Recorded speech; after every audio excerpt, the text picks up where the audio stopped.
Oiê, bom dia. Reconhecimento e retenção de talento. Tá aí um ponto que muito líder fica meio perdido sobre o que fazer. E sabe por quê? Porque às vezes é difícil de você reconhecer na pessoa o que você pode usar para reconhecer a pessoa.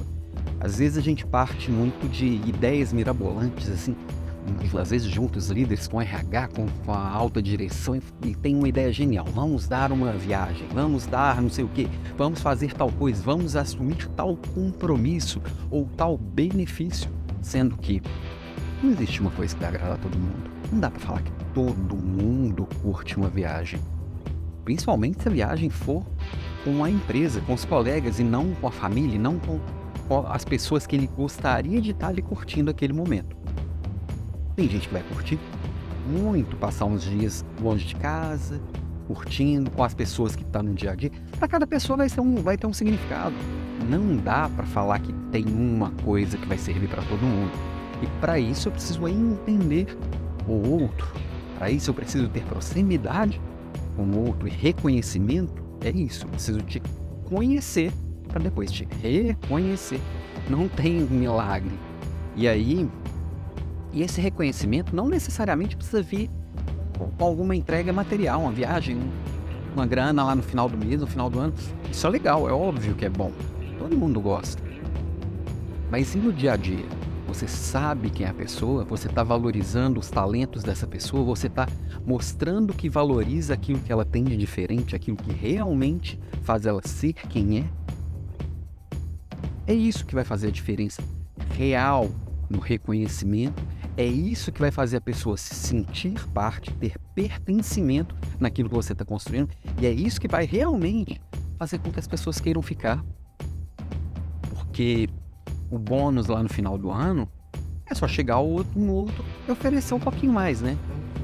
E aí vamos combinar que se você segura a pessoa simplesmente por dinheiro, e dinheiro sim é importante, todo mundo quer prosperidade, todo mundo quer ter uma segurança que dê para ela um mínimo de liberdade financeira.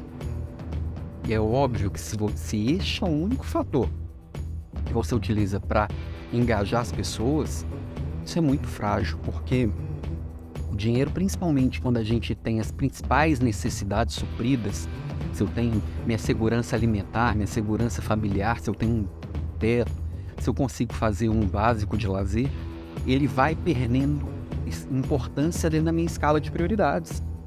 As outras coisas vão se tornando mais importantes, os meus elementos mais filosóficos, mais emocionais, eles vão ganhando importância.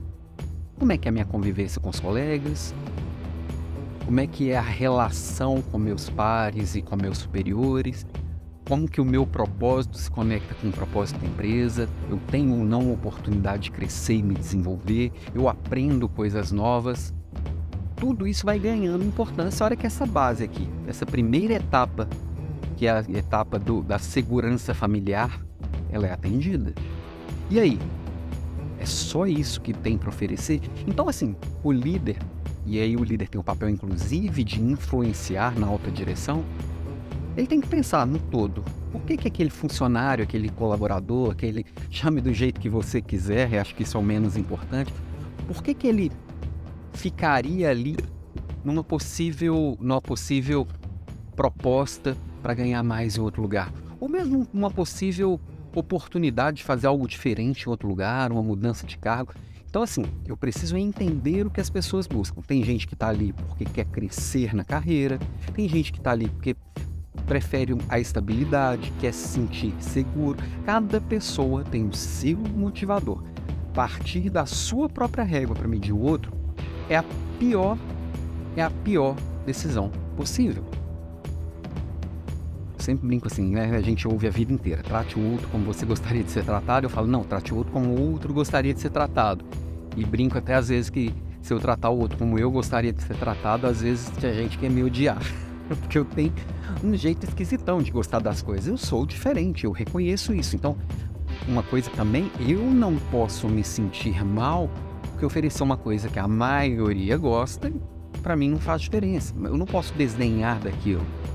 A pessoa foi as decisões foram tomadas muitas vezes olhando para essa média, olhando para a maioria, e tá tudo certo.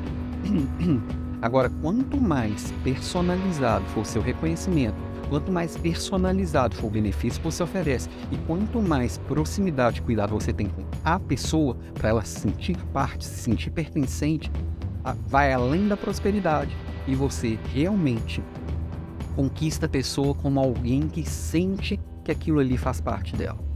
E aí você vai muito além do que você fala e começa a segurar a pessoa, não porque o segurar de amarrar a perna dela lá na mesa. Nem gosto muito desse termo, retenção de talento, né? Mas de qualquer forma, você é aquela história das borboletas, né? Cuida do jardim que as borboletas vêm e as borboletas ficam. E aí a pessoa quer ficar, porque ali tem um significado muito maior do que só pagar boleto. Concorda? Bom, então queria comentar que a aula de ontem também, a Leader Class 95, foi de primeira liderança. Ainda está gravado, ainda está no ar. As 6 aulas do desafio Liderança de Verdade ainda estão no ar. E as inscrições para o Master Leaders Club estão abertas. Não perde, não. Vamos que vamos. Beijo para você e até amanhã.